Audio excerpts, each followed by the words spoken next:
దేవ, దయగలిగిన ప్రభు, మహోన్నతుడవు, మహిమ కలిగిన దేవుడు, గడిచిన దినములన్నీ కూడా మమ్మల్ని సురక్షితంగాను క్షేమంగాను మీరు ఉంచి మరొక మారు నీ పాదాల చెంత ఈ పునరుద్ధానము మిమ్మల్ని స్తుతించడానికి మీరు ఇచ్చిన ఈ అవకాశాన్ని బట్టి కృతజ్ఞతలు చెల్లిస్తున్నాం. మేమేమై ఉన్నామో మీ కృప ద్వారానే ఎరిగిన వారమై ఈ దినము మేము కలిగి ఉన్నది సమస్తము మీరిచ్చినదని ఎరిగి మిమ్మల్ని స్తుతిస్తున్నాం. మీరు లేకుండా ఈ ఉనికి లేదు, మీరు లేకుండా ఈ ఏర్పాటు లేదు, మీరు లేకుండా ఈ యొక్క జీవము లేదు నాయన. సమస్తమునకు మూలాధారం మీరై ఉన్నారని నమ్మి అయా మీ అందు విశ్వాసముతో ప్రభువా మేము కొనసాగుతూ ఉండగా మమ్మల్ని బలపరచుట కొరకు మీరు ఇస్తున్నటువంటి ఈ పునరుద్ధానపు ఆరాధన శక్తిని బట్టి కూడా మిమ్మల్ని స్తుతిస్తున్నాం. ఇంతవరకు మీరు మహిమ పొందారు, అందుని బట్టే మీ కృతజ్ఞతలు, స్తోత్రాలు.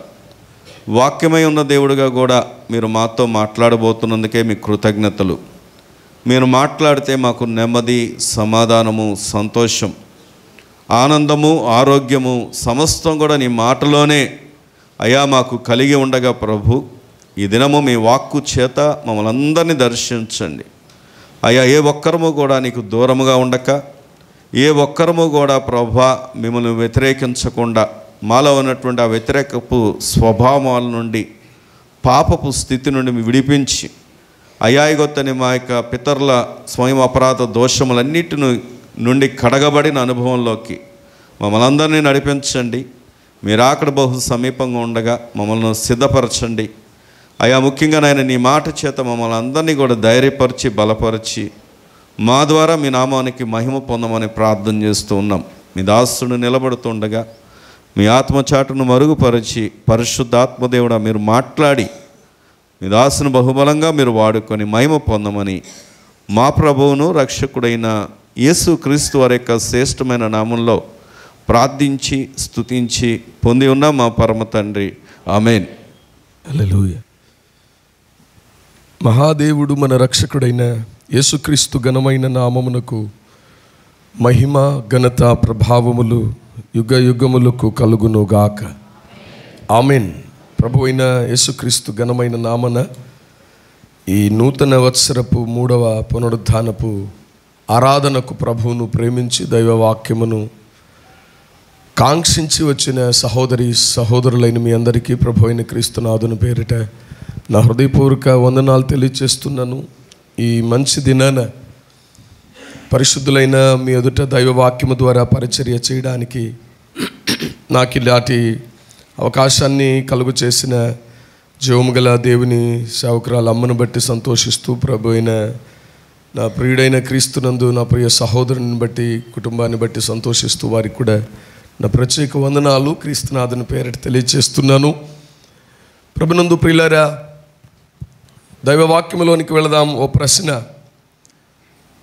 ఇది జీవము కలిగిన దేవుని మాటని, ఇది వినదగిన గ్రంథమని, కేవలం వినడం మాత్రమే కాదు ఇది అవలంబించవలసిన గ్రంథం కూడా అని నమ్మిన వాళ్ళు ఒకసారి దేవునికి స్తోత్రం చెప్పండి. మంచిది దేవుని బిడ్డలారా. మనకు తెలుసు దైవవాక్యం అంది పౌలయ్య అన్నాడు, తెలియక చేశాను కాబట్టి క్షమించబడ్డాను, తెలిసి చేస్తే మాత్రం క్షమాపణ అనేది ఉండదు. ఎందుకు ప్రారంభం మాట చెప్తున్నానంటే, మనం నమ్మి వచ్చాం దేవుని దగ్గరికి. వచ్చినటువంటి మనం ఆయన చెప్పింది చేస్తే బ్రతుకుతాం, చెప్పింది చేస్తే బాగుంటుంది మన బ్రతుకు. దేవుని బిడ్డలారా, దౌర్బల్యం ఏమిటి అంటే నేటి క్రైస్తవ జీవన ప్రయాణంలో ప్రమాణాలు లేని క్రైస్తవ బ్రతికే దుర్బలంగా ఉన్నాం. ఇందులో ఏమాత్రం సందేహం లేదు. ఎవరికి వాడు రాజీ పడాల్సిన అగత్యం అంతకంటే లేదు. మీ మనస్సాక్షికి మీరే ప్రత్యుత్తరం ఇవ్వాల్సిన వారుగా ఉన్నారు. రాజీ పడిపోతూ క్రైస్తవ జీవితంలో, క్రైస్తవ్యంలో బ్రతికేస్తున్న వారులరా, రాజీ పడిపోవడం అంటే నువ్వు ఆ రోజు చచ్చినట్టే. ఈ సత్యం గుర్తుపెట్టుకోండి. ఎవరైనా నువ్వు ఏ విషయమైనా రాజీ పడ్డావు అంటే ఆ రోజు నీకు అర్థం అవ్వాలి. నీ మనస్సు ఒకవేళ నిన్ను గద్దించకపోయినా, ఒకవేళ చాటు చేసినా, ఏదో ఒక నాటికి నీకు అర్థం కావాల్సిన సత్యం ఏంటంటే నువ్వు ఆయన నోట నుంచి ఉమ్మి వేయబడ్డానికి ఆయన నిన్ను డిక్లేర్ చేసేసాడని జ్ఞాపకం చేసుకో. మరలా చెప్తున్నాను, ఇది వినదగినది మాత్రమే కాదు, వినడానికి ఎంత వినసొంపైన గ్రంథమో ఇది అవలంబించవలసిన గ్రంథం. అందుకే దాని విలువను ఎరిగినటువంటి సంకీర్తనకారుడు అన్నాడు, నీ వాక్యము నా పాదాలకు దీపము, నా త్రోవకు వెలుగు. నేను వ్యక్తిగత తీర్పులోనికి రావాలి, వింటున్న మీరందరూ వ్యక్తిగత తీర్పులోనికి రావాలి. ఎవనికి వాడే తన్ను గురించి తాను దేవునికి ఏం చెప్పాలి? లెక్క.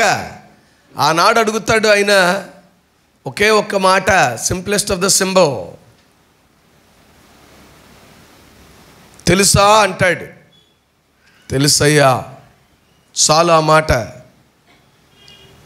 బేరీజు వేస్తాడు, మన బ్రతుకును కొలుస్తాడు. మెనే మెనే టెకల్ అంటాడేమో. ఆలోచిస్తూ ఈ నూతన వత్సరంలో ముందుకు వెళ్దాం. ప్రభునందు దేవుని బిడ్డలారా, మరల జ్ఞాపకం చేస్తున్నాను, ఇది విని సరిపెట్టుకునే గ్రంథం కాదు, విన్నదాన్ని బట్టి బ్రతకాల్సినటువంటి గ్రంథం.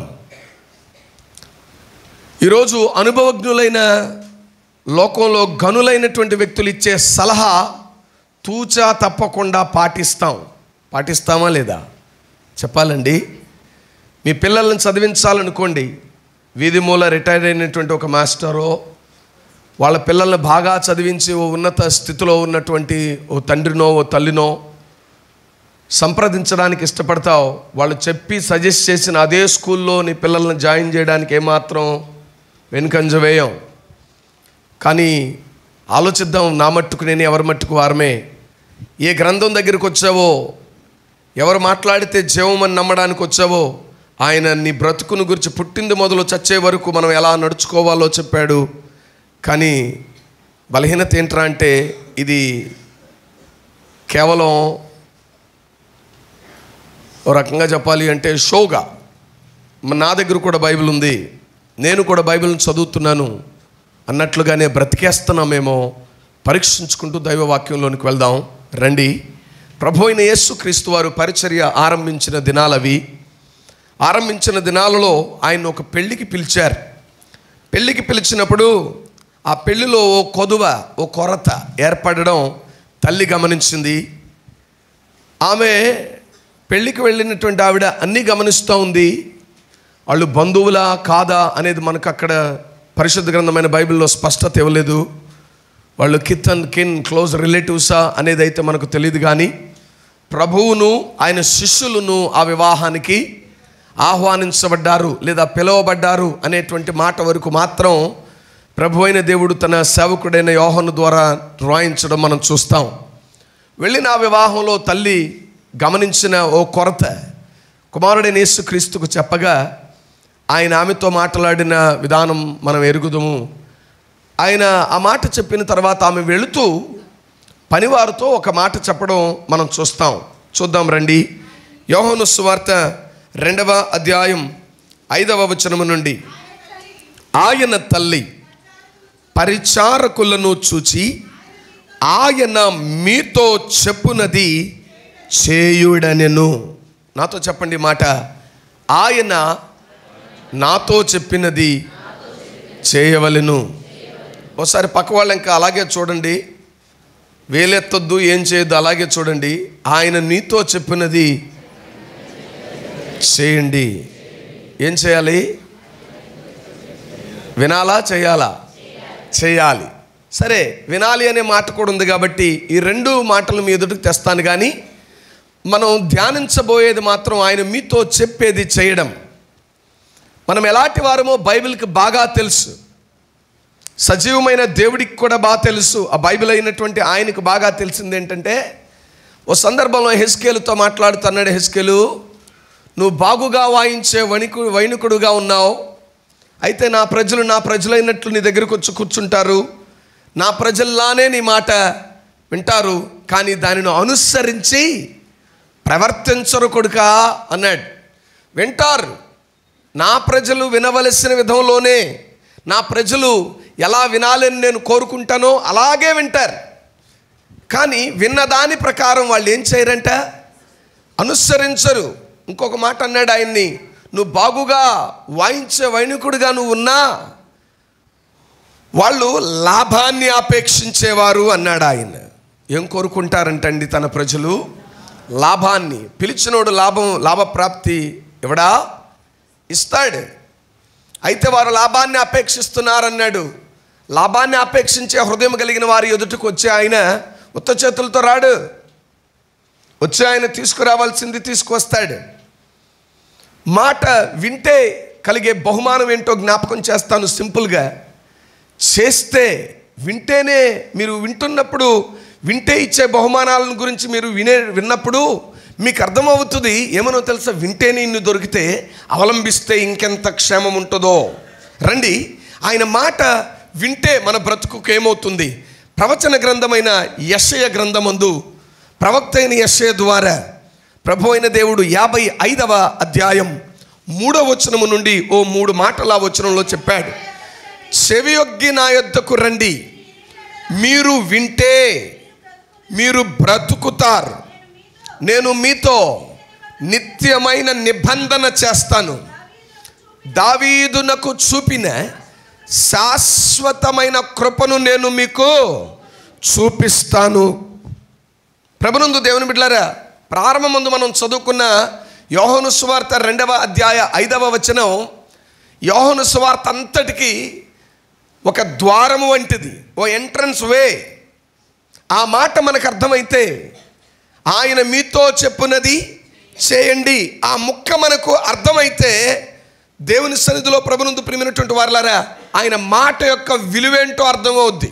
అది అర్థమయ్యి ఎంటర్ అయితే యోహాను సువార్తలో తర్వాత తదుపరి అధ్యాయాలలో ఆయన చెప్పిన ప్రతిదీ క్లారిటీ వచ్చేస్తుంది. ఆయన మాట యొక్క విలువేంటో అర్థమవుతుంది.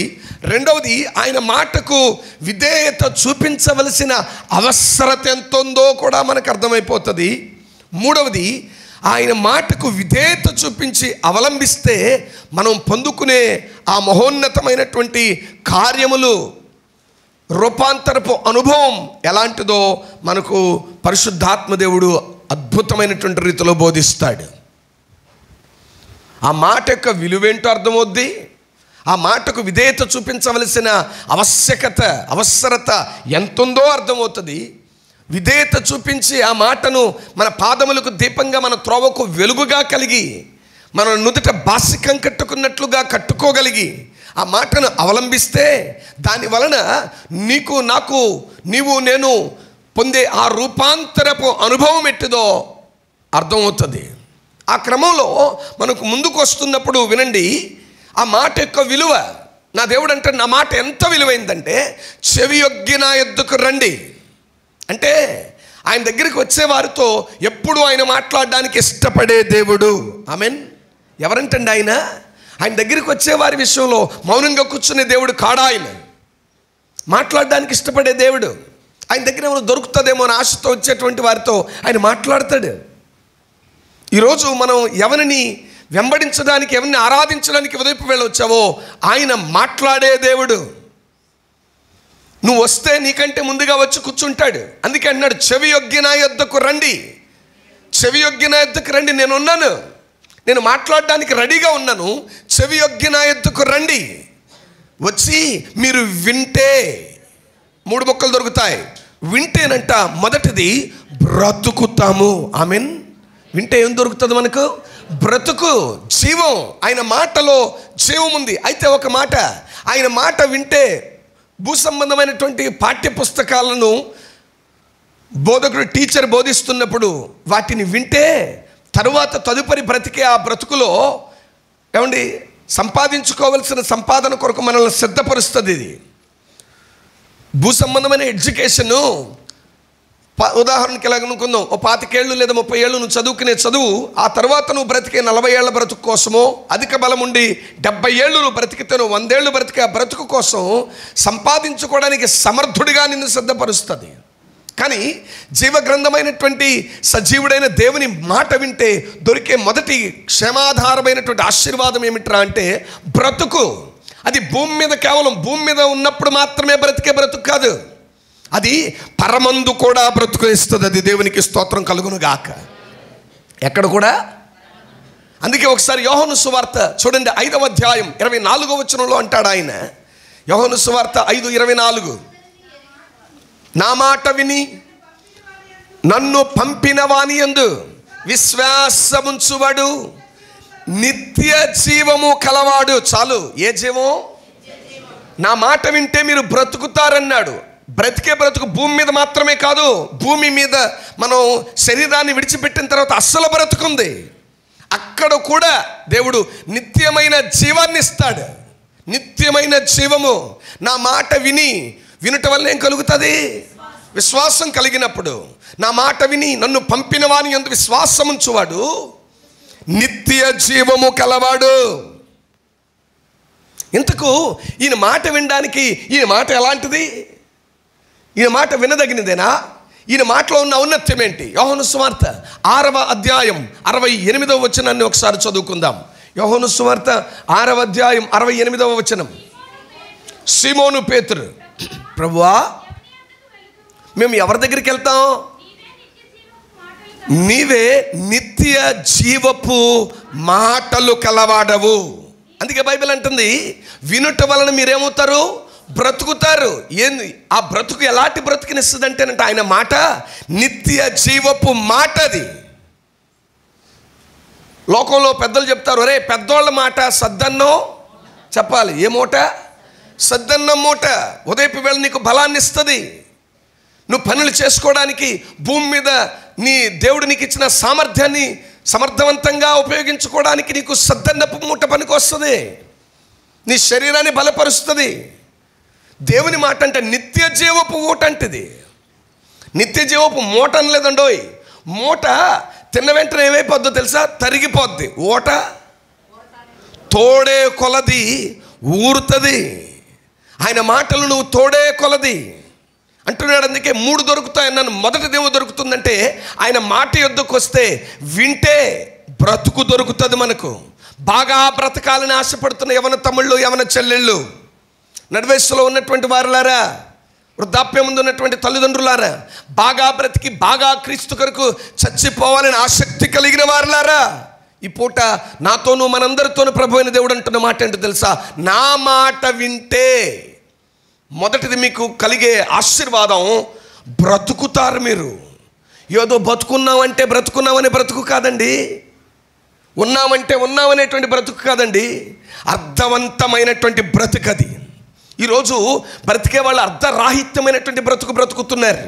ఓ పర్యాయం రజనీకాంత్ స్పిరిచువాలిటీ గురించి మాట్లాడుతూ ఆయన అన్న మాట ఏంటో తెలుసా? ఈరోజు ఏ పదవిలో ఉన్నా కానీ ఏదో ఒకనాడు ఆ పదవి మీద నుంచి 5 ఏళ్ళు అయిపోయిన తర్వాత ఏం చేయాలి? అతను దిగిపోవాలి. గవర్నమెంట్ పదవుల్లో ఉన్నటువంటి వాడు ఒక 60 ఏళ్ల తర్వాత ఆ పదవిలోంచి ఏమవ్వాలి? రిటైర్ అయిపోవాలి. కానీ ఒకే ఒక్క పదవి ఉంది, ఆ పదవి పైకే పోతుంది తప్ప కిందకి రిటైర్మెంట్ ఉండదు. అది స్పిరిచువాలిటీ అన్నాడు, అది ఆధ్యాత్మికత అన్నాడు. అని ఇంకొక మాట అన్నాడండి. ఈరోజు అధికారంలో ఉన్నటువంటి వాడు అధికారాన్ని బట్టి, హోదాని బట్టి అందరూ గౌరవిస్తున్నారు, కానీ వాడు ఆత్మలో ఎప్పుడో చచ్చిపోయాడు అన్నాడు. దేవునికి స్తోత్రం కలుగును గాక. అధికారాన్ని బట్టి ఏమండి, అధికారంలో ఉన్నటువంటి వాడు ఆయన అన్నమాట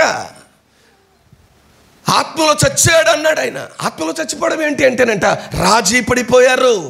దైవ గ్రంథమైనటువంటి బైబిల్ని పట్టుకున్న మనకు అర్థం కాలా బ్రతుకు. ఆయన ఓపెన్ స్టేట్మెంట్ ఇచ్చాడు, క్లారిటీ ఇచ్చాడు. ఆయన వాళ్ళు హోదాని బట్టి అతిశయించారు, ఆనందించారు, కానీ at the end of their life వారిని పట్టుకుంటే, వారిని ముట్టుకుని ఏంటి పరిస్థితి అంటే ఆధ్యాత్మికంగా ఎప్పుడో చచ్చాం, పదవి ప్రకారం మేము బతుకున్నామన్నట్లుగా బ్రతుకున్నారు. ప్రభునందు ప్రియమైనటువంటి వారులారా, క్రీస్తు యేసునాథుని మాట వింటే బ్రతుకు దొరుకుతుంది. అది సంపూర్ణమైనటువంటి బ్రతుకు. బ్రతకవలసిన తీరులో బ్రతకడం. ఎందుకురా నువ్వు బతుకుతున్నావు?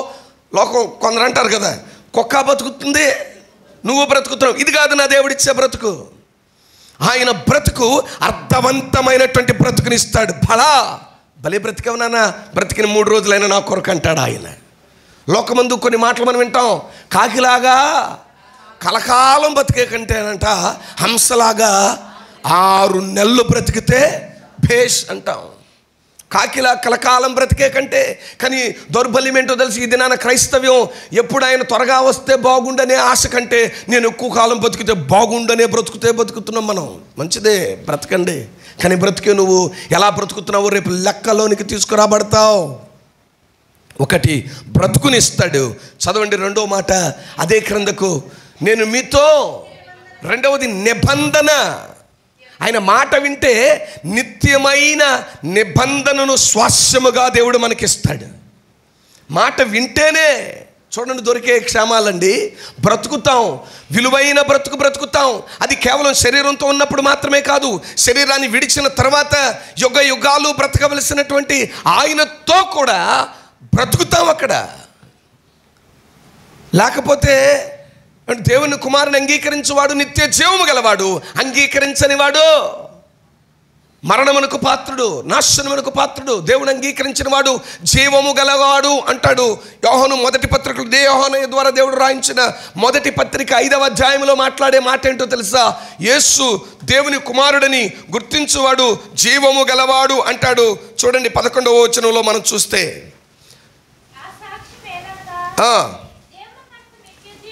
దేవుడు మనకు నిత్య జీవమును దయచేసెను, ఈ జీవము ఆయన కుమారుని యందుంది, దేవుని కుమారుని అంగీకరించువాడు జీవము గలవాడు, దేవుని కుమారుని అంగీకరింపనివాడు జీవము లేనోడు.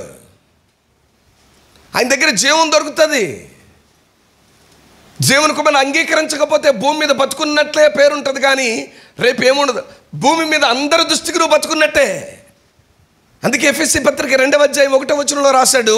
ఎఫెసీ పత్రిక 2:1 అంటాడు, మీ అపరాధముల చేతను పాపముల చేతను మీరు చచ్చారు. ఈరోజు ప్రభువును రక్షకుడిగా కలిగి లేని ప్రతి జీవితాన్ని గురించి బైబిల్ చెప్పే మాట ఏంటో తెలుసా? మనుష్యుల దృష్టికి మీరు బ్రతుకున్నారు, కానీ నా దృష్టికి మీరు ఎట్లున్నారు? చచ్చని మిమ్మల్ని బ్రతికించడానికే శరీరధారి అయి ఈ లోకానికి వచ్చాను, మిమ్మల్ని విమోచించడానికి అమూల్యమైన రక్తాన్ని చిందించాను. గుర్తెరగక దౌర్బల్యంతో బ్రతుకుతున్న వారలారా వినండి అయ్యా, నా దగ్గర మీకు జీవం దొరుకుద్దిరా.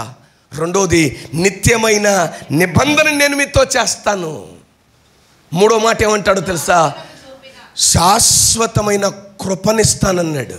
దేవుడిచ్చేది అన్నీ సంపూర్ణమైనవే, సగం సగం ఇచ్చే దేవుడు కాడా ఆయన. ఆయన ఏదైనా ఇచ్చాడా? అరా కొరగా అస్సలు ఇవ్వడు. పరిపూర్ణుడు గనక ఆయన ఇచ్చే ప్రతిదీ ఎలా ఇస్తాడంటే పరిపూర్ణమైనదిగానే ఇస్తాడు. కనుక ఎక్కడ వెతకాలి మనం? సంపూర్ణత ఆయన సన్నిధిలో ఉంది. నీ సన్నిధిలో సంపూర్ణ సంతోషం.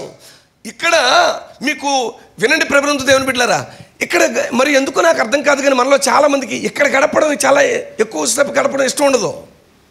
ఇక్కడ గడపడం ఎక్కువ ఇష్టం ఉండదు. ఆత్మీయులైనటువంటి వారి మధ్య గడపడానికి ఇష్టం ఉండదు. ఎగ్జిబిషన్లో, సర్కస్సుల్లో మందిగా ఏమంటే ఊరి మీద జనం సమకూడితే అలాంటి చోట్లకి వెళ్ళి ఆనందించాలి అనేటువంటి ఆనందం ఇదేంటో నాకు అర్థం కాదు. క్రిందటి వారంలో నిడదవోలు అనే ప్రాంతంలో దైవ వాక్య పరిచర్య కొరకు వెళ్ళినప్పుడు ఆ దైవ సేవకురాలు ఇంక 3 పరిచర్యలు ఉన్నాయి 3 స్థలాల్లో. ఆవిడ చెప్తుంది నాతోటి, తమ్ముడు మరో చోటకి తీసుకెళ్తాను, అక్కడ పోయిన వారమే చెప్పాను, ఫుల్గా వచ్చారంట జనం. అవునంట, రేపు సంక్రాంతి పండుగ వస్తుంది కదా, అప్పుడు చెప్తా ఎన్ని కుర్చీలు నిండుగా ఉంటాయి, ఎన్ని కుర్చీలు ఖాళీగా ఉంటాయి ఉంది. తెర వెళ్తే అసలు ఎవరు లేరు, మందిరం అది. ఏంట్రా అంటే వెళ్ళిపోయారు అక్కడికే. అదిగో కరెక్ట్ అయిన మాట వాడు చెప్పాడు, తమ్ముడు కరెక్ట్ అయిన మాట చెప్పాడు. తమ్ముడు వెళ్ళాడని కాదు, తమ్ముడు అన్న మాట కరెక్ట్. కోడి పందాలకి అడిగితే ఏమంటారో తెలుసా? మేము పంది వేయలేదక్క, చూడ్డానికి వెళ్ళాం. ఈరోజు నవ్వుకోండి, కానీ హృదయమనే పలుకు మీద రాద్దాం. చాలా విషయాలు రాయబడాలండి, రాయబడాలి. మీ హృదయం మీద నేను రాస్తానంటున్నాడు ఆయన. అడుగుదాం ఆయన్ని, నువ్వు రాయ్యా. నేను రాసుకుంటే కుదరట్లేదు, నువ్వు రాయ్. ప్యాలియోగ్రఫీ అంటాం. ప్యాలియోగ్రఫీ, రాతి శిలల మీద రాసేటువంటి రాతను ప్యాలియోగ్రఫీ అంటాం. కొందరికి ప్యాలియోగ్రఫీ తెలియకపోయినా చచ్చిపోయిన సమాధుల మీద ఎపిటాప్ అంటాం వాటిని. మన రైల్వే స్టేషన్ రోడ్లో చెక్కేస్తూ ఉంటారు పాలరాయి మీద, ప్రభువునందు మృతులైన మృతులు రాస్తే వెలిసిపోద్దని చెక్కేస్తే సమాధి శిథిలం అయిపోయినా కానీ బండ ఎట్టుంటుంది? అది మన రాతి హృదయముల మీద చెక్కమని దేవుణ్ణి అడిగితే ఎంత బాగుండో. ప్రభునందు ప్రియమైనటువంటి వారలారా, నా దేవుడు అంటాడు, నా మాట వింటే 3 క్షమాలను నేను మీకు ఇస్తాను. 3 విధములైన ఆశీర్వాదాలు నానా. 1 జీవాన్ని ఇస్తాను రా, అది శరీరంతో ఉండగాను ఉంటుంది. నాతో యుగయుగాలు ఉండడానికి జీవాన్ని ఇస్తాను. 2ది, నేను నిబంధనను నీతో చేసుకునే దేవుడును. చప్పట్లు కొట్టు దేవునికి స్తోత్రం. అల్పులం, అయోగ్యులం, దౌర్బల్యులం, మనతో నిబంధన ఏంటండి? మనతో నిబంధన ఏంటి? ఎవడైనా నిబంధన చేసుకుంటే తనకంటే గనుడైన వాడితో ఏం చేస్తాడు? నిబంధన చేస్తాడు. తనకంటే ద బెస్ట్ అనుకున్న వాళ్ళతో నిబంధన. దీన్ని MOUs అంటాం, మెమరాండమ్ ఆఫ్ అండర్స్టాండింగ్ అంటాం. MOU. ఒక యూనివర్సిటీ మరొక యూనివర్సిటీతో చేసుకుంటుంది MOU. ఓ దేశం మరొక దేశంతో చేసుకుంటుంది MOU, మెమరాండమ్ ఆఫ్ అండర్స్టాండింగ్. మన ఇద్దరం కలిసి పనిచేద్దాం, ఇద్దరం కలిసి సహకరించుకుందాం అనేటువంటి దాన్ని MOU అంటారు. దేవుడు అంటాడు, నేను మీతో చేస్తాను MOU. లోకంలో యూనివర్సిటీతో చేసే MOUలు కానీ, ఓ రాజ్యం మరొక రాజ్యంతో చేసే MOUలు కానీ ఒక సర్టెన్ పీరియడ్ ఉంటుంది. ఓ 2 ఏళ్ళు, ఓ 4 ఏళ్ళు, ఒక 5 ఏళ్ళు. ఇల్లు అద్దెకిచ్చేటప్పుడు, ఏమండి, కొన్ని షాపులు ఉన్నాయనుకోండి, షాపులు అద్దెకిచ్చేటప్పుడు మనం ఏం రాస్తాం? అగ్రిమెంట్, మెమరాండమ్ ఆఫ్ అండర్స్టాండింగ్ అంటాం దీన్ని. ప్రభు అయిన దేవుడు అంటాడు, మేము ఏ పార్టీ వాళ్ళం అని నువ్వు అడక్కముందే అంటాడు, నేను నీతో నిత్యమైన నిబంధన. 5 ఏళ్ళకి కాదా నిబంధన? 6 ఏళ్ళకి కాదు నా నిబంధన? నువ్వు బతికే 70 ఏళ్ళకి కాదురా, నిత్యమైన నిబంధనను చేస్తానంటున్నాడు. ఎవరితోనో తెలుసా? ఏముందులే బ్రదరు, ఎలా బతుకుతే ఏముందులే అనుకుంటున్నావే, నీతో. మన బ్రతుకు, నా బ్రతుకు నీ బ్రతుకు విలువైందని నువ్వు నేను ఎరక్కపోయినా, కన్నోడు చేదాటిపోతే విలువైన రక్తం ఇచ్చినోడు, ఆ రక్తము ద్వారా, ఆ రక్తం గుండా ప్రవేశిస్తే విలువ మనకు. హల్లెలూయా. విలువ. హంసమతి మేరకు రాసుకుందండి ఆ పాట. దేవుని ప్రేమను గురించి పాడుకుంటూ అక్కడ రాసుకుంది. నేను వెదుకక ముందే నన్ను వెదకిన ప్రేమ ఇది, నేను ప్రేమింపక ముందే నన్ను ప్రేమించినది, సిలువలో ఆ దివ్య ప్రేమ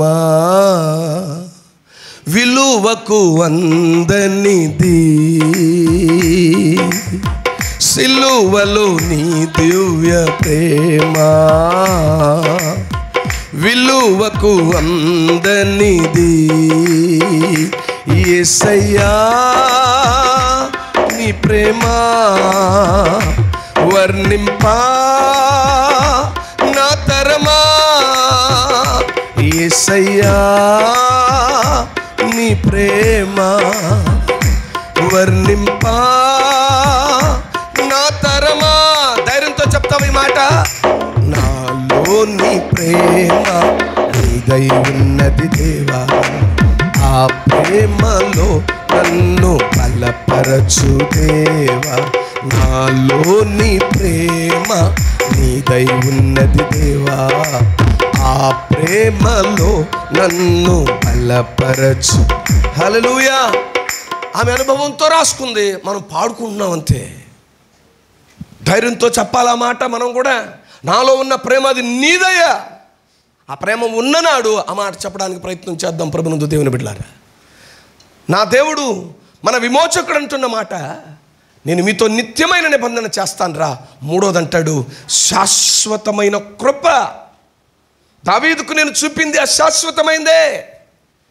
ఈరోజు ఎవరిని గురించి నేను మాట్లాడుతున్నాను, ఎవరిని ఆరాధించడానికి వచ్చామో ఆయన దావీదు కుమారుడు. ఎవరండి ఆయన? ఈ సింహాసనం మీద నీ వంశంలో ఒకడు కూర్చుండకుండా ఒకడు కూడా ఈరోజు సింహాసనాసీనుడిగా ఉన్నవాడు. ఆయన పేరు నజరేయుడైన యేసుక్రీస్తు.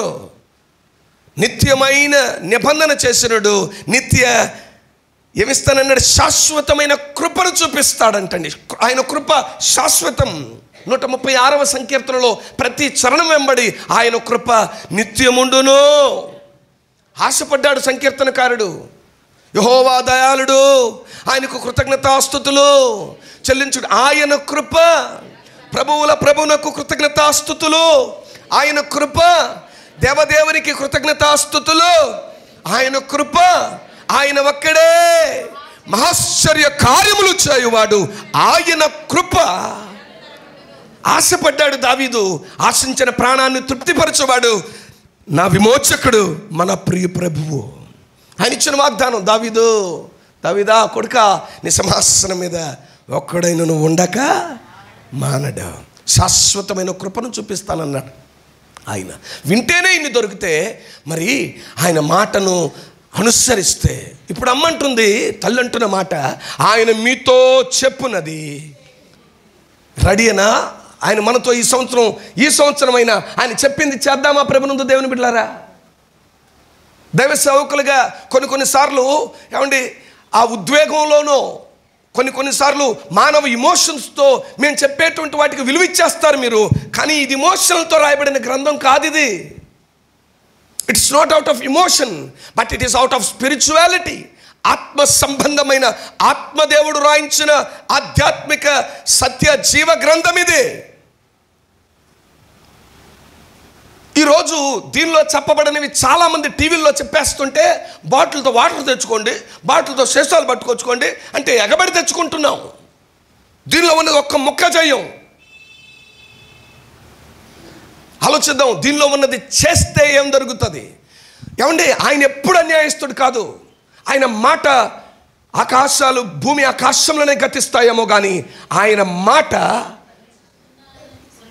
ఆయన చెప్పింది చేయక మానేదేవుడు కాడు. దాన్ని అవలంబించే వారి జీవితంలో అది తూచా తప్పకుండా నెరవేరుతుంది అది. మరి ఎందుకు క్రీస్తును హత్తుకుంటూ ఉన్నామని చెప్పుకుంటున్నారు అంతే. ఒక మాట నా మట్టుకు నేను, మన మట్టుకు మనం. నువ్వు హత్తుకున్నది నిజమే అయితే ఎక్కడ కలవరపడాల్సిన పని లేదు. చావులో కూడా దరహాసంతో చచ్చిపోయే కృపనివ్వగలిగిన దేవుడు ఆయన. ఎక్కడ ఓటమిలో కూడా ఆనందించగలిగిన వాడే క్రీస్తులో ఉన్నవాడు. దేవునికి మహిమ కలుగును గాక. ఓటమిలో కృంగిపోయేవాడు కాడండి క్రైస్తవుడు. ఓటమిచ్చావంటే there is something behind this my master అని దేవుని ఎదుటికి వచ్చి కృతజ్ఞత చెప్తావు. నానా నేను ఇక్కడ ఓడిపోయాను అంటే నీ ఆలోచన బహు దొడ్డదయ్యా.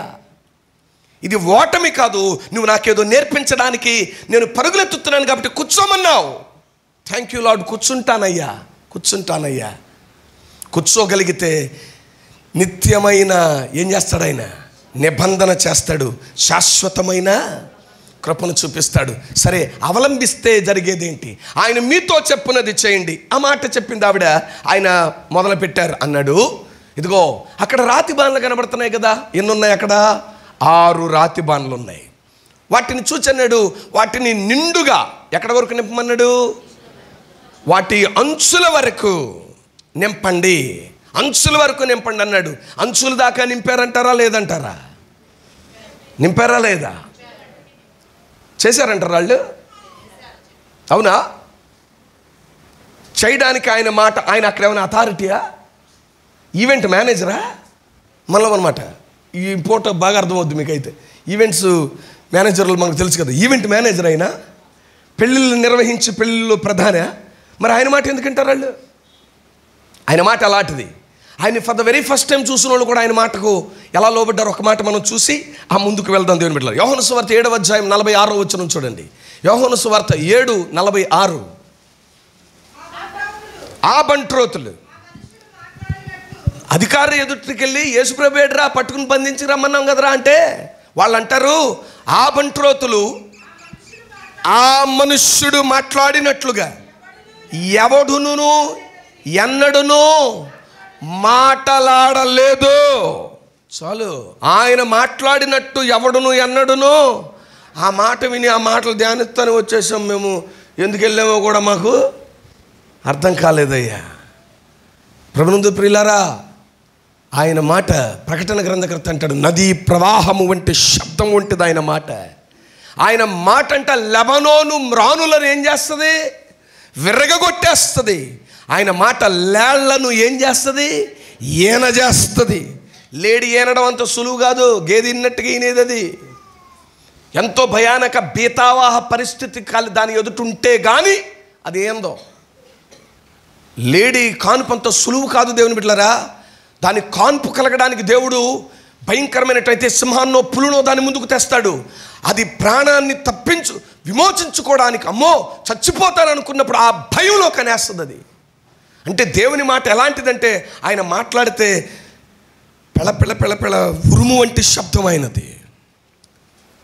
ప్రభువుని దేవుని బిడ్డలారా, అయితే మనుషుడిగా శరీరంలోనికి వచ్చిన తర్వాత ఆయన మాట అధికారము కలిగిన మాట.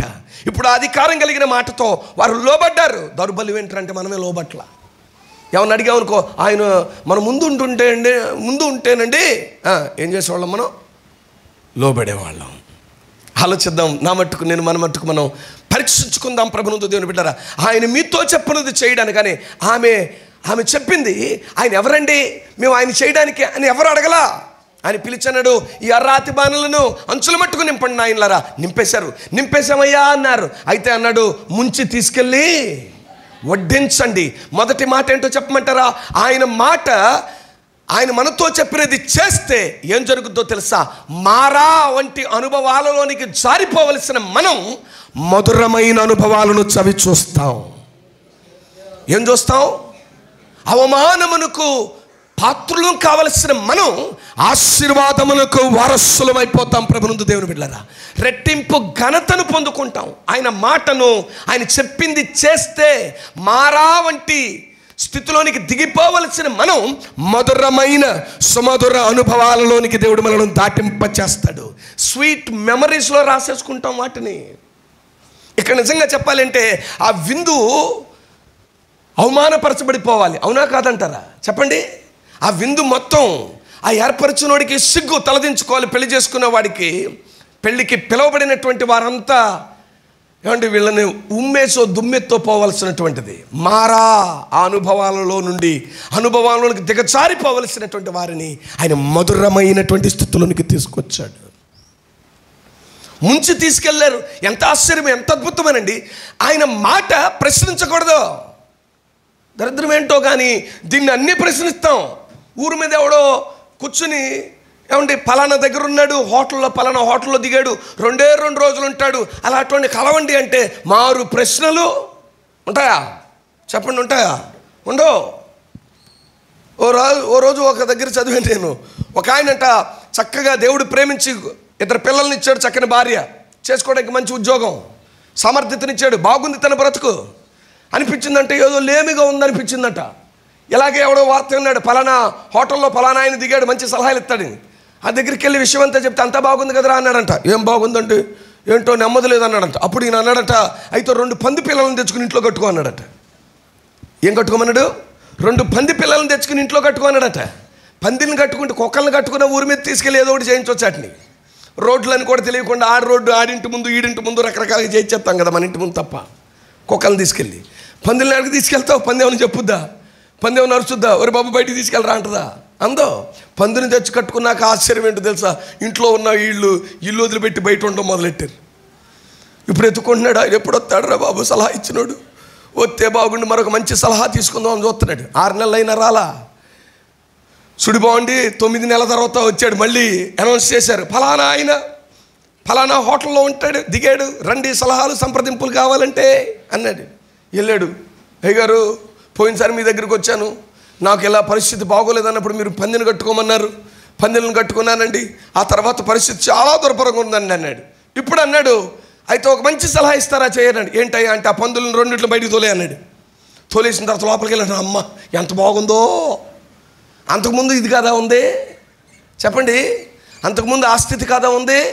ఈరోజు మనిషి దేవుడిచ్చిన దాంతో సంతోషపడి సంతృప్తిగా బ్రతకవలసిన మనుష్యుడు నాకు ఇంకేదో కావాలనేటువంటి ఆరాటం.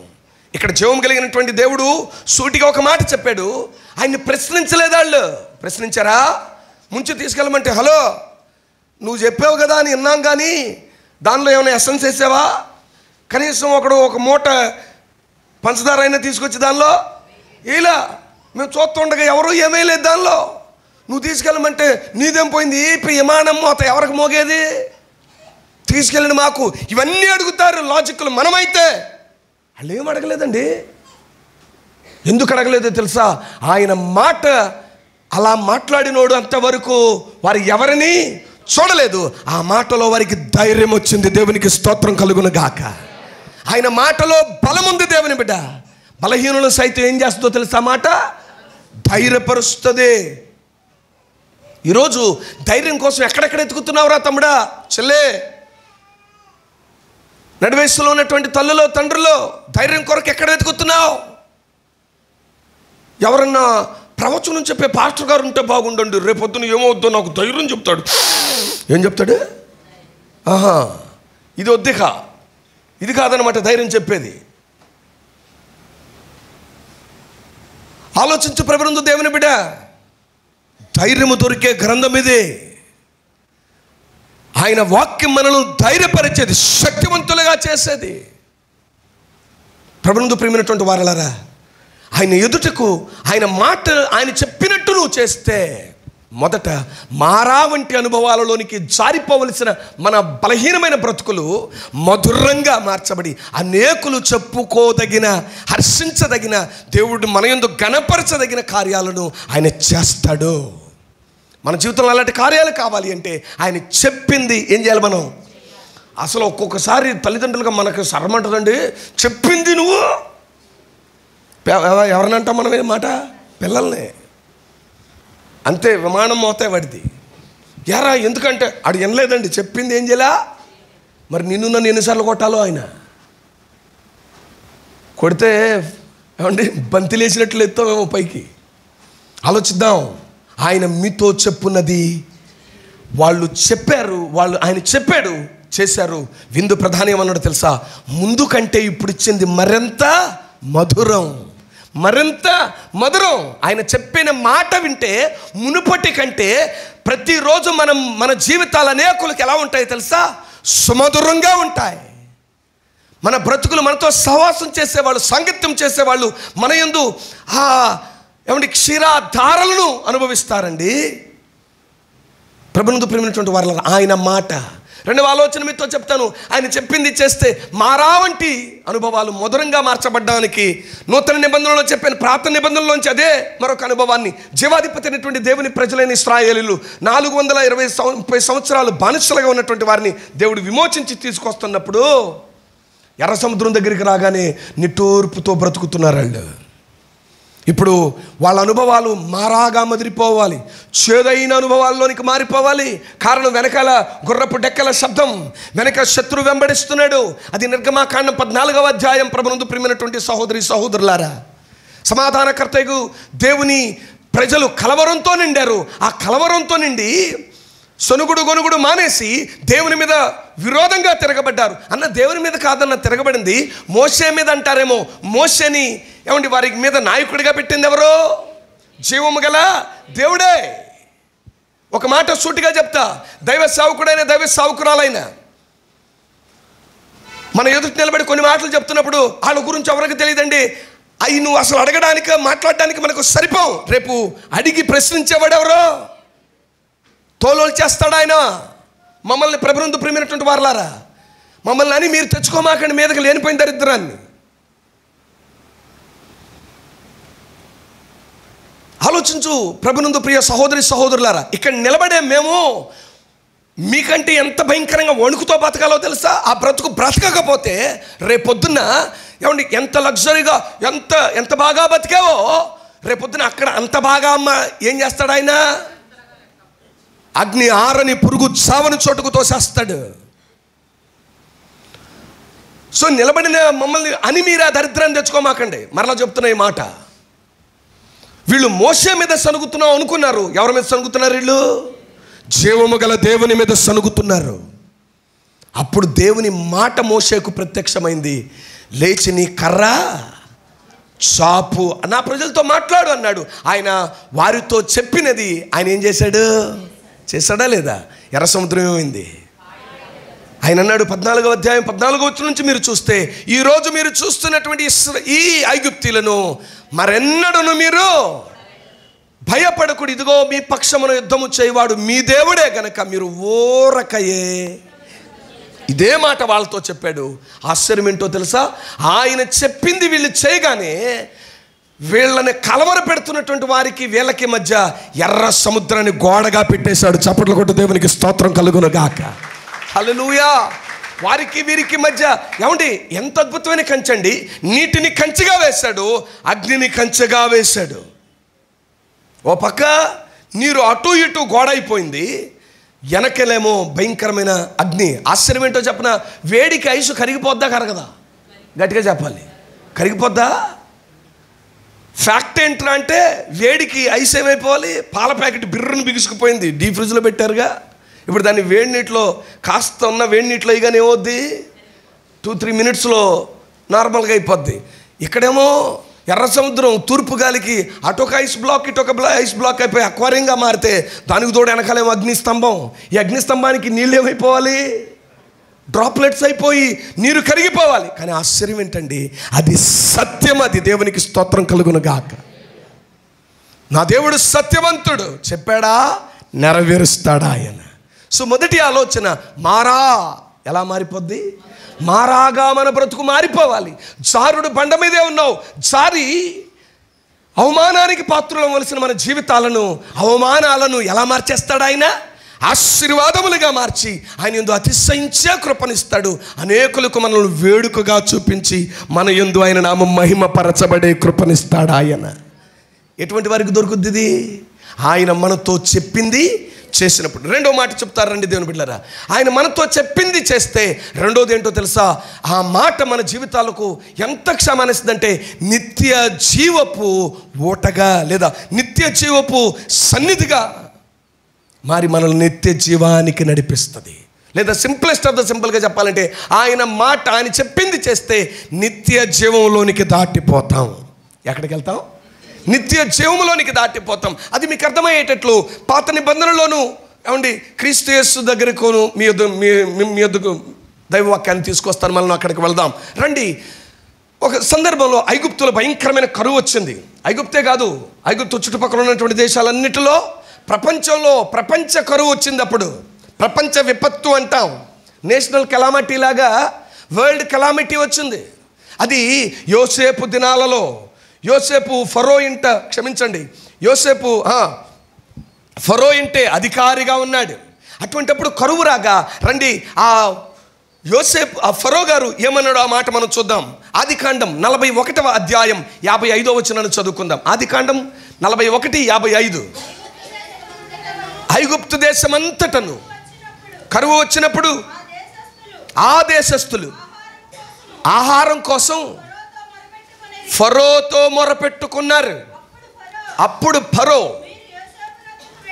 ఆయన ఒక రకంగా చెప్పాలంటే, ఓరి బాబు నా దగ్గరికి ఎందుకు వచ్చారా నాయన, నేను అధికారిని కాదు. యోసేపు దగ్గరకు వెళ్ళి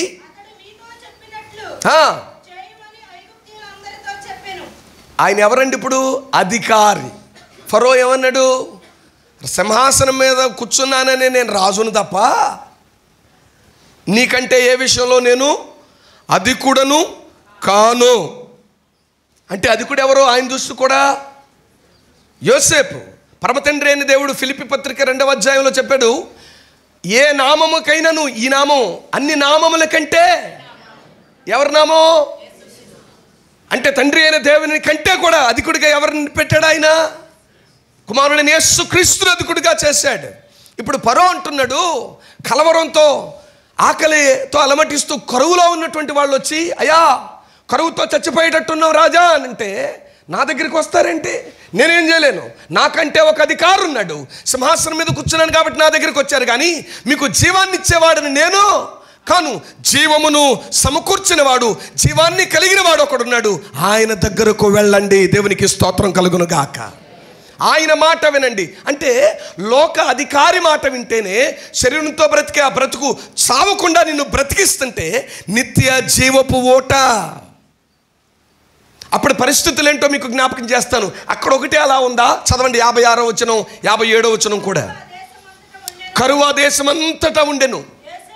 యోసేపు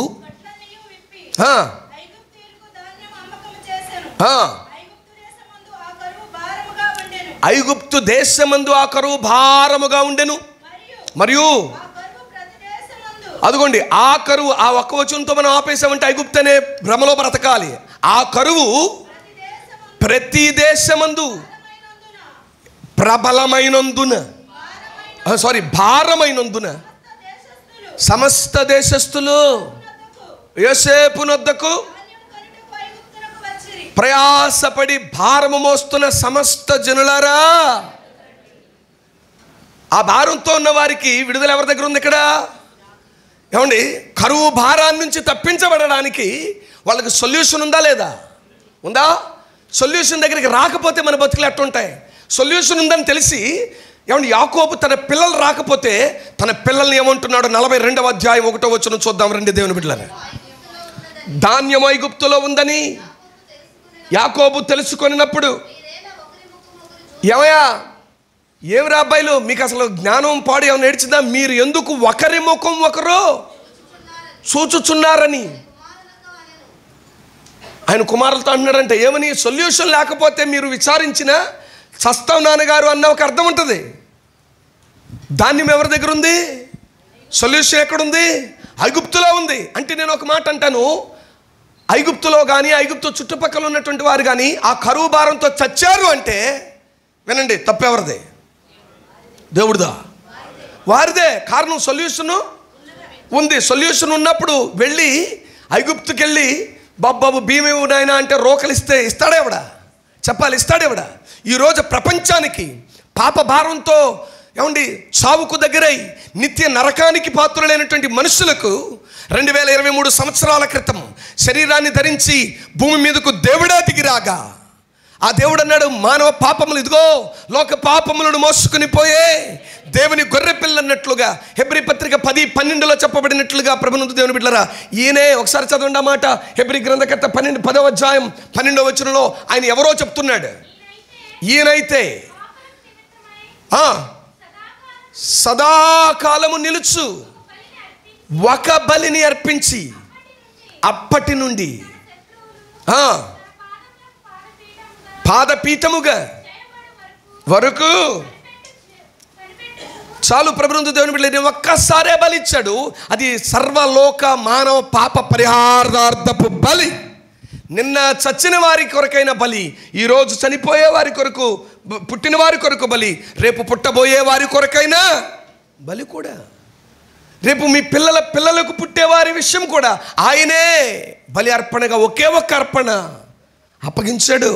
అప్పగించున్నాడు అంటున్నాడు, ప్రయాసతో పాప భారం మోస్తున్న సమస్త జనులారా నా దగ్గరకు రండి. ఆ దేశమందు చుట్టుపక్కల దేశాలలో కరువు భారముగా ఉంది. భారంగా ఉన్నా కానీ ఒక శుభ సమాచారం ఆ దేశాలంతటా వ్యాపించింది. ఐగుప్తులో సమృద్ధి ఉంది. ఈరోజు పల్లెల్లో, పట్టణాల మూలల్లో, వీధుల్లో, మేడల్లోని కూడా, చేతుల్లోనూ కూడా వచ్చేసిందండి సత్య సువార్త. ఇది విమోచన స్వార్థ. నీ పాప భారమును ఆయన తీసివేస్తాడు. నీ పాపపు కాడిని విరగొడతాడు. అతడు బలిసినందున అతని మీద ఉన్న కాడేమవుతుందంట? విరగొట్టబడింది అన్నట్లుగా, నీవు బలియునట్లుగా ఆయన మాట నిన్ను బలపరుస్తుందిరా. ఆయన మాట నీకు శక్తినిస్తుందిరా. రండి, ఆయన్ను విని ఆయన విశ్వాసం ఉంచడానికి మారు మనసు సంబంధమైన బాప్తిసం పొందండి. ఆయన మాట యందు విశ్వాసం ఉంచండి అని ఆయన 2023 సంవత్సరాల నుంచి ఇదిగోండి నిలబడినటువంటి వారి స్వరాల ద్వారా, కూర్చున్న మీలో అనేకుల స్వరాల ద్వారా, మీ జీవితాల ద్వారా జనాలకు చూపిస్తున్నా. చూస్తూ దేవుని యొద్దకు రాలేక చచ్చిన వారి పరిస్థితి రేపు ఎట్లుంటుందో తెలుసా? మాకు తెలియదయ్యా అనడానికి ఉందా? ఇంకా ఐగుప్తులో ఎవరైనా ఆ దినాన్ని చచ్చిపోయాడు అంటే తప్పు ఫరోది కాదు, తప్పు యోసేపుది కాదు, మరి ఎవరిది అంటే ఇంకా ఆశ్చర్యం. ఈ దేవుడు శరీరంతో వచ్చిన తర్వాత రానొల్లని వారు, విననొల్లని వారి దగ్గరకు కూడా ఆయన వెళ్ళాడు. నన్ను వెదకని వారికి కూడా నేనేం చేశాను? దొరికిన దేవుడను ప్రత్యక్షుడనయ్యానన్నాడు ఆయన. ఆయన మీతో చెప్పున్నది. ఇప్పుడు ఆయన ఏం చెప్పాడు అంటే, ఇదిగో పాప భారం మోస్తున్న సమస్త జనులారా నా యొద్దకు నేను మీకు నిత్య జీవమునిస్తాను. తండ్రి అనౌన్స్ చేశాడండి యోహాను సువార్త 3:16లో, నేను లోకమును ఎంతో కాగా ప్రేమించిన నేను నా ప్రేమకు ప్రతిరూపంగా ప్రేమించిన నిన్ను నీ పాప భారం నుంచి నిన్ను విమోచించడానికి అద్వితీయ కుమారునిగా, అద్వితీయుడు నీకు పుట్టిన ఏ కొడుకు ప్రపంచంలో ఉన్నటువంటి కొడుకులందరినీ మాకు దగ్గరికి తీసుకొచ్చిన ఈ కొడుకుకు ఆ కొడుకులు సమానులు అద్వితీయుడు ఈయన, అద్వితీయుడు. ఈయన వంటి వాడు ఇంకొక కొడుకు. అందుకే కుమారుని ముద్దు పెట్టుకోండి, లేని ఎడల తండ్రి కోపగిస్తాడు. ఆయన నీకు ఇచ్చాడురా. ఆ రోజు కరువు భారంగా ఉంది, ఈరోజు పాప భారంతో నిండిపోయిన వారలారా, నీ పాప భారమునకు విడుదల నజరేయుడైన యేసుక్రీస్తు వారి సన్నిధి. అక్కడికి వస్తే నీకు దొరికేది నిత్యమైన జీవం దొరుకుద్ది. రండి, మూడో మాట కూడా మీకు జ్ఞాపకం చేస్తాను ప్రభునందు దేవుని బిడ్డలారా. సమాధానకర్తకు దేవుని మాట. ఇప్పుడు మనం నేర్చుకుంటుంది ఏంటో చెప్పండి. ఆయన మనతో చెప్పింది చేస్తే, చేస్తే మొదట ఆశీర్వాదం ఏంటో చెప్పండి. ఏమవుతుంది? ఆయన అన్నాడు వింటే బ్రతుకుతారన్నాడు. ఇక్కడ అంటాడు బ్రతికే నువ్వు భూమి మీద బ్రతుకుతున్నప్పుడు అవమానం లేకుండా బ్రతుకుతే బాగుండు. ఆయన కొడుకులతో తల్లిదండ్రులు చెప్తూ ఉంటారు కూతురులతో, అమ్మాయి నువ్వు సంపాదించి మాకు దోష పెట్టాల్సిన పనేం లేదు, కానీ మేము బతుకున్నంతకాలం నిన్ను బట్టి మా తల కొట్టేసే మాట రాకుండా ఉండేటట్టు నువ్వు బతికితే చాలు. అంతేనా? ఇంకేమైనా అంటారా? పోనీ మీరు ఏమైనా అంటారని చెప్పండి. అది కాదు బ్రదరు, ఇంకా మేము మా పిల్లలతో చెప్పుకోవాల్సింది చాలా ఉంది, నువ్వు ఒక మాటతో సరిపెడితే ఎలాగంటారా? ఆలోచించండి. ఎవడు కోరినా కోరేది అదే. బతికినంతకాలం ఒకరితో అనిపించకూడదు. చచ్చిపోతే టక్కన హార్ట్ అటాక్ చచ్చిపోతే ఎంత మంచి సావండి. అసలు ఒకరితో అనిపించుకోలేదు, ఒకరితో చేయించుకోలేదు, ఒకరితో ఈ బ్రతికే కోరుతావుగా. జీవం కలిగిన దేవుడు అంటాడు వింటేనే అలాంటి బ్రతుకునిస్తే, నా మాట చొప్పున నువ్వు చేస్తే అలాంటి అనుభవాలలో దిగజారిపోవలసిన నిన్ను, తెలుసో తెలుగు తప్పుడు పనితో పోయే నిన్ను లేవనెత్తి కూర్చుండబెట్టగలిగిన దేవుడును. రెండోది నిత్య. చూడండి అక్కడ అన్నాడు జీవాన్ని ఇస్తాను, నిబంధన చేస్తాను, కృప చూపిస్తాను అన్నవాడు. ఆ జీవాన్ని ఇక్కడ చాలా స్పెసిఫిక్గా చెప్తున్నాడు. నా మాట చొప్పున నువ్వు చేస్తే నిత్య జీవము దొరికేస్తుంది నీకు. మూడవది అంటున్న మాట, ఈ మాటతో నేను ముగిస్తాను ప్రభుత్వ దేవుని బిడ్డలారా. అసలు నీ అవసరత ఆయన మాట చొప్పున నువ్వు చేస్తే, శరీరమందు బ్రతుకుతున్న నువ్వు, ఐహిక విచారాలతో బ్రతుకుతున్న నువ్వు నీ అసలు అవసరత ఏంటో గుర్తిస్తావు. ఈరోజు మనిషికి అవసరత ఏంటో ఎరగలేని బ్రతుకులో బ్రతికేస్తున్నాడండి. ఎందుకు సంతృప్తి లేదంటే వాడి సరైన అవసరం ఏంటో వాడికి. నేను ఒక మాట సూటిగా అడుగుతాను మిమ్మల్ని, ఇంటికి వెళ్ళాక మీకు మీరే సమాధానం చెప్పుకోండి. అసలు నీ అవసరత ఏంటో నీకు కరెక్ట్గా తెలుసా? చెప్పండి. మనం అడుగుతాం ఒక్కొక్కరిని, అసలు నీకు ఏం కావాలరా, అసలు నీ బాధ ఏంటి? అది పాపం ఏదేదో చెప్తూ ఉంటాడు, ఆమె ఏదేదో చెప్తూ ఉంటుంది. అసలు బాధ ఏంటో ఆమె కూడా. అసలు నాకు అర్థం కావట్లేదురా, ఎందుకు అలా ఉన్నావు? ఏమో ఆయన చెప్పింది చేస్తే నీ బతికేంటి నీకు అర్థమైపోద్ది. ఆ మొక్కు చెప్పి నేను ముగిచ్చేస్తారండి. లూకా సువార్త. అంటే మూడో మాట ఏంటో తెలుసా? నీ నిజ అవసరతను గుర్తించే సహాయం దొరుకుతుంది. నీ నిజమైన అవసరతను గుర్తించే సహాయం ఆయన మాట చొప్పును చేస్తే నీకు దొరికేస్తుంది. లూకా సువార్త 5వ అధ్యాయం 5వ వచనం. సీమోను పేతురు, ఏలినవాడా, రాత్రంతయు మేము ప్రయాసపడ్డాం కానీ మాకేమీ దొరకలేదు. ఇదిగో నీ మాట వినండి. అయినను నీ మాట చొప్పున వలలు వేస్తామని ఆయనతో ఏమన్నాడు? రాత్రంతా ప్రయాసకు తగిన ఫలితం మాకు. అవసరతలో సంపూర్ణ సహాయం మాత్రమే కాదండి, అసలు నీ అవసరత ఏంటో నీకు తెలిసేటట్టు చేస్తాడు. ఇప్పుడు వాళ్ళ అవసరంలో ఉన్నారు. వాళ్ళ అవసరం, వాళ్ళు అనుకుంటున్నారు చేపలేమో అవసరం, చేపలు దొరికితే మా బ్రతుకు గడుస్తుంది. అప్పటికి పరిస్థితి ఏంట్రా అనంటే, అప్పటి వరకు ఆయన మాట్లాడాడు జనములకు, ఆయన వెంబడిస్తున్నటువంటి వారికి ఆ సముద్రపు తీరాన వారితో బోధ చేసి, ఆ తర్వాత ఖాళీగా ఉన్నటువంటి ఆ నావ కడుక్కుంటున్నారు వీళ్ళు వలలు. ఆ నావలో ఎక్కన్నాడు, అయ్యా నావ ఎవరిది బాబా అన్నాడు. నాదే నాయనా, నాదే తండ్రి గారు అన్నాడు. కాస్త లోపల నడిపిస్తావో బాబు? సరేనండి వస్తూనే ఉండండి అన్నాడు. లోపలికి వెళ్ళాడు. వెళ్ళిన తర్వాత ఆయన అంటున్నాడు ఇక్కడ వల. అప్పుడు అంటున్నాడు ఆయన, అయ్యా మా అవసరతను గుర్తించావు మంచిదే, కానీ నాయనా ఇది వేళ. చెప్పాలి, ఇది వేళ. మనం అనుకుంటాం ఈరోజు దేవుడు ఈ కార్యం చేసేస్తే ఎంత బాగుండో, మా అబ్బాయికి ఈ అమ్మాయిని ఇచ్చేస్తే ఎంత బాగుండో, నా కూతురికి ఉద్యోగం ఇచ్చేస్తే ఎంత బాగుండో, నాకు ఈ సంవత్సరంలో పలానా పని దేవుడు చేసేస్తే ఎంత బాగుండో. నీ అవసరత, నీ సమయానికి, నీకు సమయం తెలీదు. సమయం ఎవరికి తెలుసు? ఆయనకు తెలుసు. ఆయనకు తెలుసు. రెండో వాడు ఒకడు ఉన్నాడు, ఆడికి కూడా తెలుసు నా సమయం ఇంకా రాలేదు కదా నాయన, మనకు తెలియదు, అందుకే ప్రతి సమయం మన సమయమే అనుకునే రకాలం మనం. ఈయన అన్నాడు, అసలు సమయం వేరయ్యా, చేపలు దొరికే సమయం ఇది కాదు నాయన. రాత్రంతా ప్రయాసపడ్డాం, అంటే ప్రయాసపడవలసినప్పుడు ప్రయాసపడ్డాం. కానీ దేవుడు అంటాడు, ప్రయాసపడడం మీకు చేత అవుదరా, ఎప్పుడు ప్రయాసపడాలో మీకు చేతనే అవుదరా, అది నేర్పించడానికి వచ్చిన వాడను నేను. అప్పుడు అన్నాడు, వలవేయి అంటే అద్భుతం అండి, ఆశ్చర్యం అండి.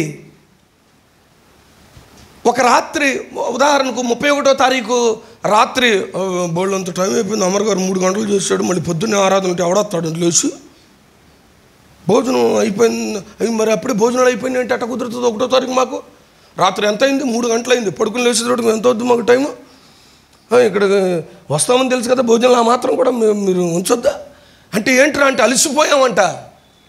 వీళ్ళు విసుగొచ్చిందా వీళ్ళలో చెప్పండి, వచ్చిందా? బాబు చాలులే కానీ, నీ పని ఊరూరా తిరుగుతూ మాట్లాడుకోవడమే కానీ, నీ గురించి మేము విన్నాంలే కానీ మాటలతో మా కడుపు నిండదులే బాబు, నువ్వు వెళ్ళు, నువ్వు దిగు, ఏదో ఎక్కావులే కాసేపు దిగు అన్నారు వాళ్ళు. మనకు ఊరికే విసుగొచ్చేస్తుంది చెప్పండి, రాదా? ఊరికే విసుగొచ్చేస్తుంది. ఇంకా కాసేపట్లో నీళ్ళు నవ్వులతో మొదలెడతారు మీరంతా. ఆలోచించండి ప్రభునందు ప్రియమైనటువంటి వారు, 3వ వారం వచ్చింది అనవసరంగా. వినండి ప్రభునందు ప్రియులారా, వాళ్ళలో విసుగులేదు. వాళ్ళు అంటున్నారు, ఒప్పుకున్నారు, ఒప్పుకోవాల్సింది చెప్పుకున్నారు, అయినను నీ మాట చొప్పున వలలు వేస్తామన్నారు. వలలు వేశారు, విస్తారంగా దొరికాయి. దొరికిన వాళ్ళు సంతృప్తి పడాలిగా. 5:8 అంటాడు, నేను పాపిని, నన్ను విడిచి, నా అవసరత ఏంటో ఆయనకు అర్థమైపోయింది. నా అవసరం చేపలు కాదయ్యా, నా పాపము నుండి నాకు విడుదల కావాలి. దేవునికి మహిమ కలుగును గాక. ఈరోజు అవసరత గుర్తెరగలేని గుడ్డితనంలో బ్రతికేస్తుంది లోకం. దేవుని అవసరత, నా శరీర సంబంధమైన భౌతిక ఆలోచనలను తీర్చేవాడు దేవుడు అనుకుంటున్నాడు మనిషి. మందిరానికి ఎందుకు వస్తున్నారు? అందుకే వచ్చేటప్పుడు వాటర్ తెచ్చుకోండి అంటే ఈ సంఖలో ఒకటే, ఈ సంఖలో ఒకటే, కుదిరితే కాలుకు ఒకటి కట్టుకుంటారేమో. అయ్యగారి దగ్గరికి వెళ్ళడానికి వాటర్ తెచ్చుకోమన్నాడుగా, మరి వచ్చేటప్పుడు నూనె సీసాలు తెచ్చుకోండి, డబ్బాలు వెళ్ళిపోతాయేమో. వ్యంగ్యంగా చెప్పట్లేదు, ఇది సత్యం. నీ అవసరత నీకు అర్థం కాలా. నూనె సీసాలు, వాటర్ బాటిళ్ళు, పాస్టర్ గారి దగ్గరికి, దేవుని దగ్గరికి వెళ్ళి అయ్యగారు వీటిని అభిషేకిస్తాడు, ఆ నూనె తాగితే రోగాలు తగ్గిపోతాయి. ఎన్ని రోజులకి రావు చెప్పు నాకు, రావా? అల్పమైనటువంటి దాని కొరకు ఆరాటం, పరుగు. వాళ్ళు సంపాదించుకోవడానికి వేసిన స్ట్రాటజీ నీకు అర్థం కావట్లా. వాడు దొంగ, గొర్రె తోలు కప్పుకుని వచ్చిన దొంగ దోచుకోవడానికి నీ నాశనమునకు వచ్చునన్నాడు ప్రభు అయిన దేవుడు. ఆ దొంగల దగ్గరికి ఈరోజు తెగ ఎగబడతామండి. అందుకే లోకంలో ఉన్న సామెత, గొర్రె ఎవరిని నమ్ముద్దంట, ఆ గట్టిగా చెప్పండి పర్లేదు, ఏమనుకోను, అదనమాట. గొర్రె నమ్మేది కషాయోండే, కాపరిని ఏనాడు నమ్మేడ్చింది గొర్రె, నమ్మితే దాని బతుకు బాగుండేది. నీవు నేను కాపరిని నమ్ముదాం. ఆ కాపరి దగ్గరికి వచ్చి ఒప్పుకున్నారు, మా బతికిదంటే. కాపరి అన్నాడు, వల వేసుకో, నీ ఆశీర్వాదం దొరుకుద్దంటే, దొరికిన తర్వాత అంటాడు, ఇది కాదు మాకు కావాల్సింది, నాకు అర్థమైపోయింది, నా నిజ అవసరత, నా పాపము నుండి నాకు విడుదల. ఈ పూట ఈ సత్యం అర్థమైతే నువ్వు ఉన్నట్లుగా, ఇదివరకు ఉన్నట్లుగా బ్రతకవక్క, ఇదివరకు ఉన్నట్లుగా బ్రతకవరా చెల్లి. నీ పిల్లల దౌర్బల్యకరమైన భౌతిక సంబంధమైన అవసరతలు అడగవు. మొదట నా నీతిని, నా రాజ్యమును వెతుకు, నీకు కావలసినవన్నీ నీకు దొరికేస్తాయన్నాడు. చప్పట్లు కొట్టు దేవునికి స్తోత్రం. అవన్నీ నీకు ఇచ్చే దేవుడు రా ఆయన. అది నీ అవసరత. Try to understand your real need in Christ. నీకు కావాల్సింది భౌతిక సంబంధమైంది కాదురా, నీకు కావాల్సింది నీ ఆత్మకు నెమ్మది, ఆత్మకు రక్షణ. అది దొరికే ఒకే ఒక్క చోటు, దైవ మందిరం. దొరికే ఇచ్చే ఒకే ఒక్క వ్యక్తి, ఆయన పేరు నజరేయుడైన యేసుక్రీస్తు. ముగిస్తూ 3 మాటలు జ్ఞాపకం చేస్తున్నాను. ఆయన మీతో చెప్పున్నది చేస్తే మారా వంటి స్థితిలోనికి దిగజారిపోవలసిన నీవు వ్యక్తిగతంగా, కుటుంబంగా అబాసుపాలైపోవలసినటువంటి నువ్వు అనేకులు పొగడగలిగినటువంటి స్థితిలో నిలబెట్టేస్తాడు నిన్ను. రెండవది, ప్రభునందు ప్రియమైనటువంటి వారలారా, నిత్యమైన జీవం దొరికేస్తుంది ఆయన మాట చొప్పున నువ్వు చేస్తే. మూడవది, నీ నిజమైన అవసరత ఏంటో నీకు అర్థమైపోద్ది. ప్రభునందు ప్రియమైనటువంటి వారలారా, అలాంటి అనుభవాల్లోనికి దాటింపబడాలనే ఆశ నీకుంటే నువ్వు ఉన్న స్థలంలో లేచి నిలబడగలిగిన వాళ్ళు లేచి నిలబడిన, మోకాళ్ళించగలిగిన వారు మోకరించండి. నీ అవసరతను, ప్రభువా నా అవసరత ఎన్నాళ్ళు నాకు అర్థం కాలేదయ్యా. రక్షించబడ్డామనే పేరు మనలో చాలామందికి ఉంది. ఇవాళకి నీ అవసరత నీకు అర్థం కాలా. ఊరికే రక్షణ. మనలో చాలామంది బాప్తీసం ఎందుకు తీసుకున్నారంటే పిల్లలు పుడితే బాప్తీసం, ఇల్లు కట్టుకుంటే బాప్తీసం. ఏమండి, యేసు దగ్గరికి వచ్చింది రకరకాల వ్యాపకాలతో వచ్చావు. This is not Christianity. ఇది కాదు. నీ అవసరత ఆయన. నీ అవసరత నువ్వు పాపివని నువ్వు గుర్తించి ఆయన మాత్రమే నిన్ను విమోచించగలిగిన విమోచకుడును నువ్వు నమ్మితే ఈ పూట నిశ్చయమైన క్షమాన్ని, సమాధాన ఆశీర్వాదం ఇవ్వగలిగిన దేవుడు ఆయన నీ ఎదుటున్నాడు. ఎవరికి వారి నోరు తెరచి మనపూర్వకంగా దేవునితో 2 మాటలు చెప్పండి దేవుని బిడ్డలారా.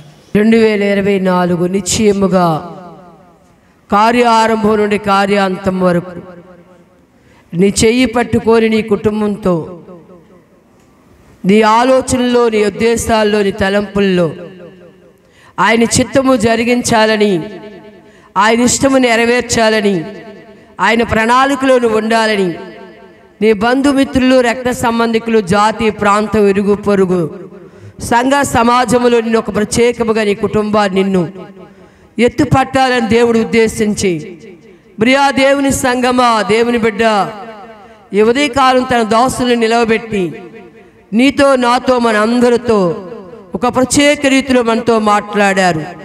ఏమిటో తెలుసా? నీకు ఘనతనివ్వడానికి, నీ నామాన్ని హెచ్చించడానికి, నీ కుటుంబాన్ని గొప్ప చేయడానికి. మా కుటుంబాలు గొప్ప చేసే వాట ఆయన నీతో చెప్పింది చెయ్యి.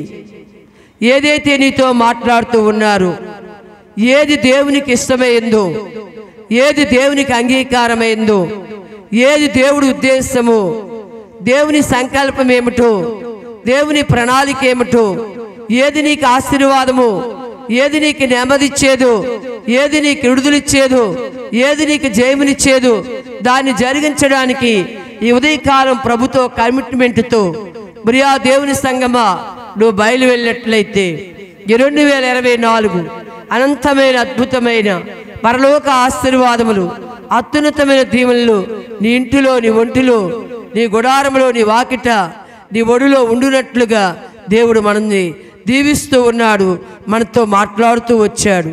చేద్దామా? తీర్మానం తేల్దామా? 2023 ఎలాగో బ్రతికేసావేమో. ఆయన మాట నీ జీవితంలో లేకుండా, ఆయన మాట నీ ఇంటిలో లేకుండా, ఆయన మాట నీ గుడారంలో లేకుండా, ఆయన మాట నీ ఆలోచనలో లేకుండా, ఆయన మాట నీ తలంపులో లేకుండా, ఆయన మాట నీ ఉద్దేశాల్లో లేకుండా, ఆయన మాట నీ ప్రవక్తల్లో లేకుండా, నీ ఇష్టానుసారంగా, నీ మాట ప్రకారంగా, నీ ఆలోచన ప్రకారంగా, స్నేహితుల ఆలోచన ప్రకారంగా, బంధువుల ఆలోచన ప్రకారంగా, ఒకవేళ ఇదిగో ఇదిగో ఇరుగు పొరుగు వారి ఆలోచన ప్రకారంగా నువ్వు జీవించావేమో, ఓటమి చూసావేమో. ఈ 2024లో ప్రియా దేవుని బిడ్డ, దేవుని సంగమా, మనకు వాటము లేదు, వాటము లేదు నా బిడ్డ. ఇంకెవరో నీకు చెప్పడం కాదు, ఎవరో నిన్ను పరామర్శించడం కాదు, ఎవరో నిన్ను బతులాడటం కాదు, నువ్వు ఇలాగ ఉండమని చెప్పడం కాదు. దేవుడే నీతో చెప్పాడు, నేను చెప్పింది నువ్వు చెయ్యి, నా మాటను విను, నన్ను ఎతుకు, నా సన్నిధిలో నువ్వు కనపడాలి, నా సంఘంలో నువ్వు కనపడాలి, నా సావాసంలో నువ్వు కనపడాలి, నా ఎదుట నువ్వు కనపడాలి, నాతో నువ్వు ఉండాలి, నీతో నేను ఉంటాను. ఇదిగో నీకు ఘనతనివ్వడానికి దేవుడు ఈరోజు నీతో మాట్లాడాడు. కరువు ఉంది, కరువు ఉంది, కరువు ఉంది. ఆ కరువు, అదిగో ఆ కరువులో అక్కడే నిలిచి ఆశీర్వాదం పొందిన వారు కూడా మనం చూస్తూ ఉన్నాం. ఈరోజు లోకం వైపు చూస్తావా? దేవుడు మాట వైపు చూస్తావా? నిన్ను నువ్వు దర్శించుకో, ఒక తీర్మానంతో వెళ్ళు. ప్రభు నిన్ను దీవించబోతున్నాడు. ప్రియా దేవుని బిడ్డ, నీ బిడ్డల విషయంలో, కుటుంబ విషయంలో, ఆర్థిక పరిస్థితుల, అవమానాల, అనారోగ్యమా, ఏది నీ ముందు నిలవలేదు. ఇక అది నీకుండదు, అది ఇక నీకుండదు, అది నిన్ను ఏలదు, అది నిన్ను ఏలదు. అవమానం ఏలదు, కరువు ఏలదు, అనారోగ్యం ఏలదు, నింద ఏలదు, వ్యాధులు ఏలదు, దుఃఖం ఏలదు. అదిగో ఆ ఇంటికి నింద వచ్చింది, వ్యాధులు వచ్చింది, దుఃఖం వచ్చింది, అవమానం వచ్చింది, కరువు కలిగింది. అదిగో నీతో చెప్పిన మాట, ఆయన నీతో చెప్పిన మాట చెయ్యండి. ఆ ఒక్క మాటే అక్కడ కరువు కనపడలా, నింద కనపడలా, వేదన కనపడలా, దుఃఖము కనపడలా, విచారణ కనపడలా, చింత కనపడలా. నెమ్మది, ఆనందము, సంతోషము, ఘనత, ఖ్యాతి, కీర్తి ఆ కుటుంబానికి కలిగింది. ఈరోజు నీ కుటుంబానికి, నీకు, నాకు, నా కుటుంబానికి ఇన్ని ఇవ్వడానికి ప్రభు నీతో మాట్లాడుతున్న మాట ఏంటో తెలుసా? ఆయన ఏది చెబుతూ ఉన్నాడు, ఆయన వాక్యం ఏమి బోధిస్తూ ఉందో దాని ప్రకారంగా నువ్వు జీవించు, దాని ప్రకారంగా నువ్వు నడువు. ఆయన సన్నిధిలో నువ్వు అనుదినం కనపరుచుకో. ఆయన చెప్పింది నువ్వు చేసినప్పుడు నీ కుటుంబంలో ఘనత, ఖ్యాతి, కీర్తి, ఆనందం, సంతోషం, సమాధానం, సమృద్ధి, అభివృద్ధి నీ తల పైకెత్తబడును. ప్రేమగల తండ్రి, అద్భుతమైన సందేశాన్ని మీరు మాకు ఇచ్చారు. ఆ ఇంటి వారికి నింద కలిగింది, అవమానం, కృంగిపోయారు, కంగారు ఉంది, భయం ఉంది, ఆందోళన ఉంది, వ్యాధులుంది. ఏమి చెయ్యాలో ప్రభువా, చెయ్యలేని పరిస్థితి ఎదురైందయ్యా.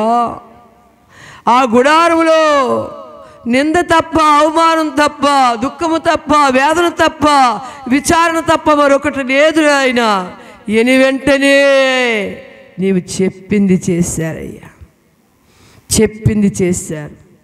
అక్కడ నింద ఏమైపోయిందో, కరువు ఏమైపోయిందో, దుఃఖం ఏమైపోయిందో, కంగారు ఏమైపోయిందో, ఆ వేదన ఏమైపోయిందో, ఆ విచారణ ఏమైపోయిందో, ప్రభా పరుగులు ఉరుకులు ఏమైపోయాయో సమస్తం నిమ్మలమైపోయాయి నాయన, నిమ్మలమైపోయాయి ప్రభా, నిమ్మలమైపోయాయ్యా, నిమ్మలమైపోయాయి.